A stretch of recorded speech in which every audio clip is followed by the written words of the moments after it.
Hello दोस्तों, आप सभी का स्वागत है आपके अपने यूट्यूब चैनल स्टडी विद आस्था में। यदि आप चैनल पर पहली बार विजिट कर रहे हैं तो चैनल को सब्सक्राइब करें, साथ में बेल आइकन को प्रेस करना ना भूलें ताकि हमारी वीडियो की रेगुलर नोटिफिकेशन आपको मिलती रहे। आज की इस वीडियो में हम भौतिक विज्ञान के एक महत्वपूर्ण भाग विद्युत धारा के कुछ अति महत्वपूर्ण प्रश्नों पर चर्चा करेंगे।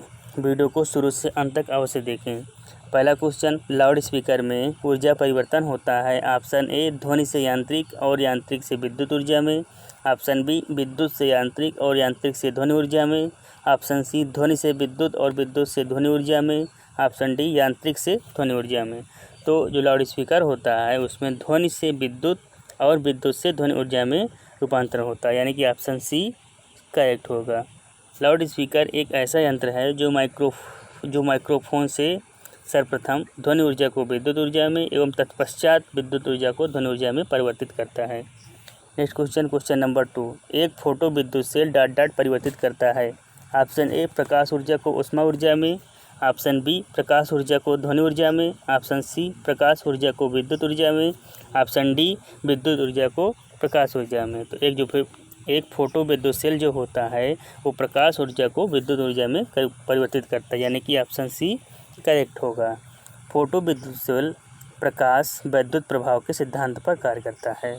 इन सेल का उपयोग टेलीविजन एवं प्रकाशमापी में किया जाता है। नेक्स्ट क्वेश्चन नंबर 3, निम्नलिखित में से किस यंत्र में यांत्रिक ऊर्जा विद्युत ऊर्जा में परिवर्तित होती है। Option A transformer. Option B motor. Option C विद्युत मापी। ऑप्शन डी इनमें से कोई नहीं। तो जो इसका आंसर होगा वो ऑप्शन डी इनमें से कोई नहीं होगा। बात करते हैं कि फिर ऐसा कौन सा यंत्र है जो यांत्रिक ऊर्जा को विद्युत ऊर्जा में परिवर्तित करता है। तो यांत्रिक ऊर्जा को विद्युत ऊर्जा में परिवर्तित करने के लिए हम डायनेमो का यूज करते हैं, जो कि इसमें ऑप्शन में नहीं दिया है, इसलिए ऑप्शन डी इनमें से कोई नहीं होगा। बात करते हैं मोटर की, तो मोटर विद्युत ऊर्जा को यांत्रिक ऊर्जा में परिवर्तित करता है और जो विद्युत मापी होता है वो विद्युत ऊर्जा का मापन किया जाता है। नेक्स्ट क्वेश्चन नंबर 4, आवेश के बीच का आकर्षण या प्रतिकर्षण बल पालन करता है। ऑप्शन ए वर्ग नियम का।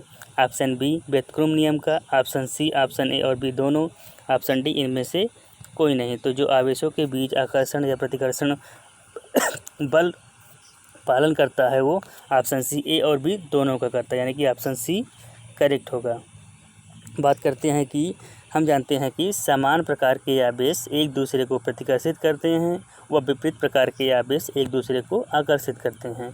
इस प्रकार दो आवेशों के बीच एक बल कार्य करता है जिसे विद्युत बल कहते हैं। अगर हम एक आवेश Q1 यहाँ मान लें, दूसरा आवेश Q2 यहाँ मान लें और उसके बीच की दूरी अगर हम r मान लेते हैं तो कूलाम के नियम के अनुसार F = K Q1 Q2 upon r² होता है। तो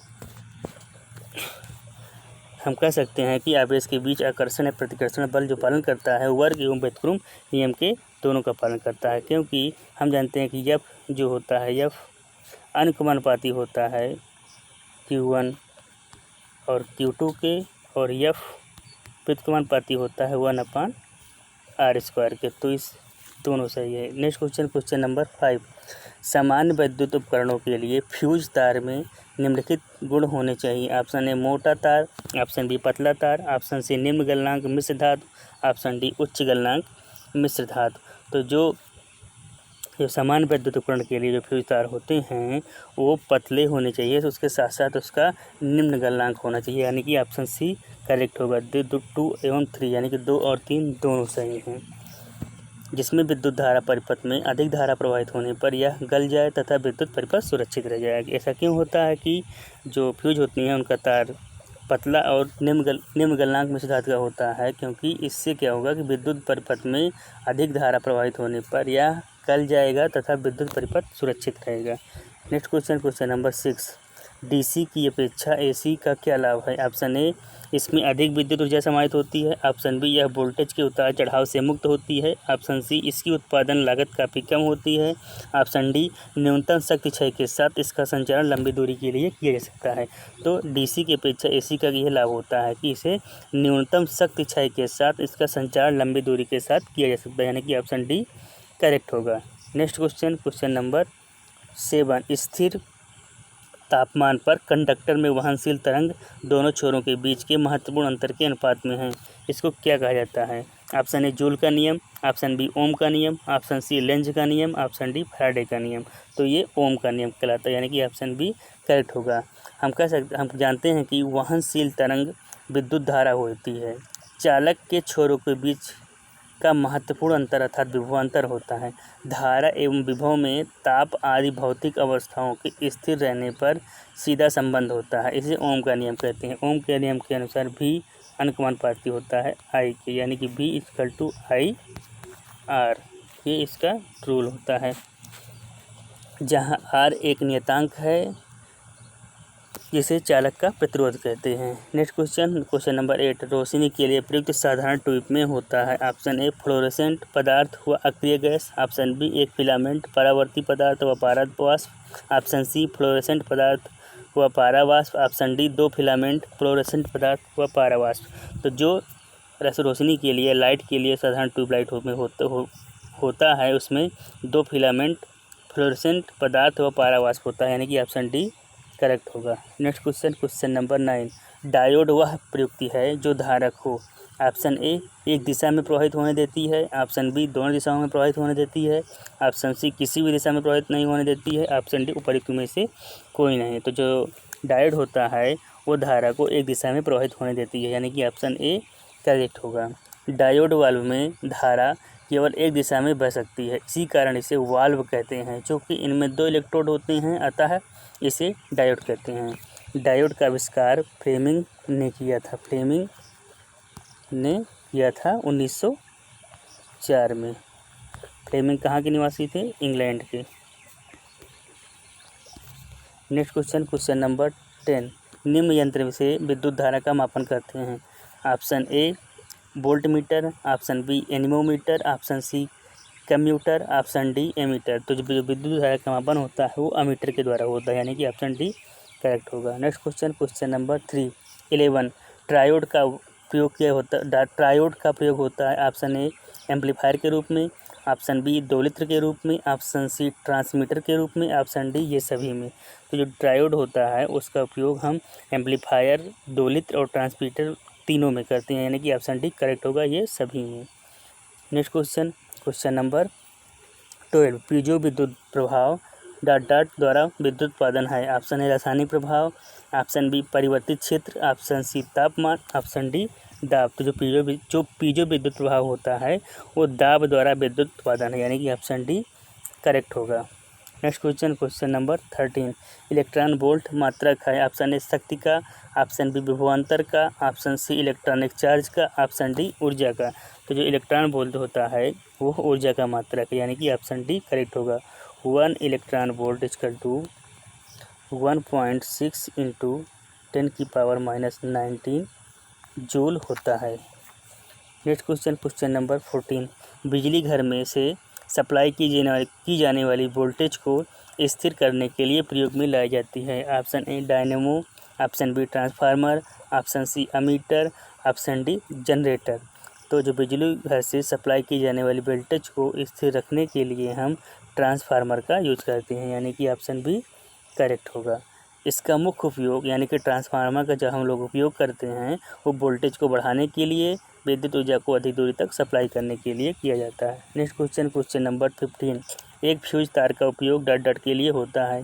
ऑप्शन ए हानि पहुंचाए बिना उच्च विद्युत धारा को प्रवाहित करने, ऑप्शन बी अत्यधिक धारा प्रवाह के समय विद्युत परिपथ को तोड़ने में, ऑप्शन सी किसी व्यक्ति को विद्युत झटकों से बचाने में, ऑप्शन डी इनमें से कोई नहीं। तो जो एक फ्यूज तार होता है उसको अत्यधिक धारा प्रवाह के समय विद्युत परिपथ को तोड़ने में किया जाता है, यानी कि ऑप्शन बी करेक्ट होगा। फ्यूज तार को कभी कभी पूछा जाता है कि फ्यूज तार को हम सर्किट में कैसे जोड़ते हैं। तो फ्यूज तार को हम श्रेणी क्रम में यानी कि सीरीज में जोड़ते हैं।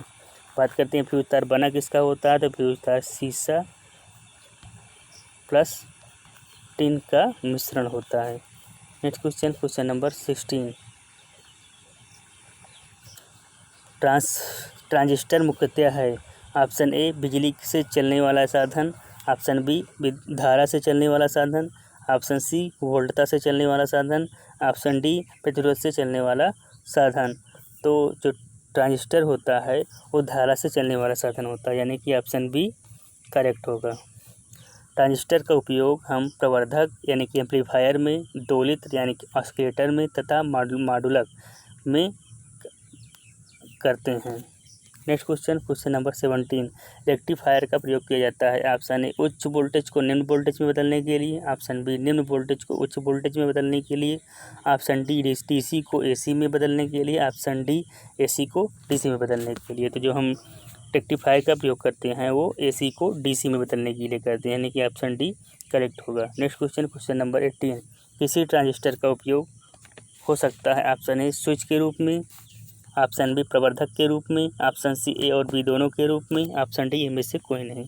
जो ट्रांजिस्टर होता है उसको हम स्विच एवं प्रवर्धक दोनों के रूप में कर सकते हैं, यानी कि ऑप्शन सी करेक्ट होगा, ए और बी दोनों के रूप में। नेक्स्ट क्वेश्चन नंबर 19, निम्नलिखित में उच्च विद्युत चालकता वाला तत्व है। Option A silver, option B copper, option C aluminium, option D platinum. तो जो सबसे उच्च विद्युत चालकता वाला होता है वो चांदी यानी कि सिल्वर होता है, यानी कि ऑप्शन ए करेक्ट होगा। नेक्स्ट क्वेश्चन नंबर 20, निम्न में से कौन एक अर्धचालक है। Option a phosphorus, option b लकड़ी, option c silicon, option d glass. तो एक अर्धचालक वो जो होता है वो सिलिकॉन है, यानी कि ऑप्शन सी करेक्ट होगा। अर्धचालकों के अंतर्गत आवर्त सारणी के चतुर्थ वर्ग के तत्व आते हैं, जिसमें कार्बन, सिलिकॉन, जर्मेनियम, सिलिका आदि आते हैं। अर्धचालकों के रूप में सर्वप्रथम हम जर्मेनियम का उपयोग किए हैं, परंतु आज के समय में सिलिकॉन का प्रयोग सर्वाधिक किया जा रहा है। नेक्स्ट क्वेश्चन नंबर 21, जब किसी धातु को गर्म किया जाता है तो इसका प्रतिरोध ऑप्शन ए घट जाता है, ऑप्शन बी बढ़ जाता है, ऑप्शन सी बढ़ सकता है या घट सकता है, ऑप्शन डी नियत रहता है। तो जब हम किसी धातु को गर्म करते हैं तो उसका प्रतिरोध बढ़ जाता है, यानी कि ऑप्शन बी करेक्ट होगा। नेक्स्ट क्वेश्चन नंबर 22, सामान्यतः नाइक्रोम का उपयोग होता है। ऑप्शन ए लैंप की तंतु में, ऑप्शन बी उष्मा की कुंडली में, ऑप्शन सी ट्रांसफार्मर की बाइंडिंग में, ऑप्शन डी बैटरियों के संयोजन में। तो जो नाइक्रोम होता है उसको हम उष्मा की कुंडली में उपयोग करते हैं, यानी कि ऑप्शन बी करेक्ट होगा। ऐसा हम क्यों करते हैं, क्योंकि जो नाइक्रोम होता है उसका गलनांक यानी कि मेल्टिंग पॉइंट जो होता है उच्च होता है। नेक्स्ट क्वेश्चन नंबर 23, किस कारणवश विद्युत बल्ब के फटने पर हल्का धमाका होता है। ऑप्शन ए अंदर के गैसों के बीच रासायनिक प्रतिक्रिया के कारण, ऑप्शन बी अचानक संपीड़ित गैसों से बाहर निकलने के कारण, ऑप्शन सी निर्वात स्थानों को भरने के लिए वायु के तीव्रता से जाने के कारण, ऑप्शन डी कोई अन्य कारण से। तो विद्युत बल्ब के फटने पर हल्का धमाका होता है, इसका मुख्य कारण होता है निर्वात स्थानों को भरने के लिए वायु के तीव्रता से जाने के कारण, यानी कि ऑप्शन सी करेक्ट होगा। नेक्स्ट क्वेश्चन नंबर 24, अमीटर का प्रतिरोध शंट के प्रतिरोध की अपेक्षा ऑप्शन ए अधिक होता है, ऑप्शन बी कम होता है, ऑप्शन सी बराबर होता है, ऑप्शन डी बहुत अधिक होता है। तो अमीटर का प्रतिरोध शंट के प्रतिरोध की अपेक्षा कम होता है, यानी कि ऑप्शन बी करेक्ट होगा। नेक्स्ट क्वेश्चन नंबर 25, विद्युत बल्ब में तंतु या फिलामेंट किसका बना होता है। ऑप्शन ए तांबा, ऑप्शन बी लोहा, option C aluminium, option D tungsten. तो जो विद्युत बल्ब में जो तंतु होता है यानी कि फिलामेंट होता है वो टंगस्टन का बना होता है। टंगस्टन को रिप्रेजेंट हम डब्ल्यू से करते हैं तथा इसका टंगस्टन का जो मेल्टिंग पॉइंट होता है वो लगभग 3000 डिग्री सेल्सियस के आसपास होता है। दोस्तों आज की वीडियो कैसी लगी अपने सुझाव में कमेंट करके अवश्य बताएं। साथ में यदि आपने अभी तक चैनल को सब्सक्राइब नहीं किया है तो सब्सक्राइब जरूर करें। Thank you so much.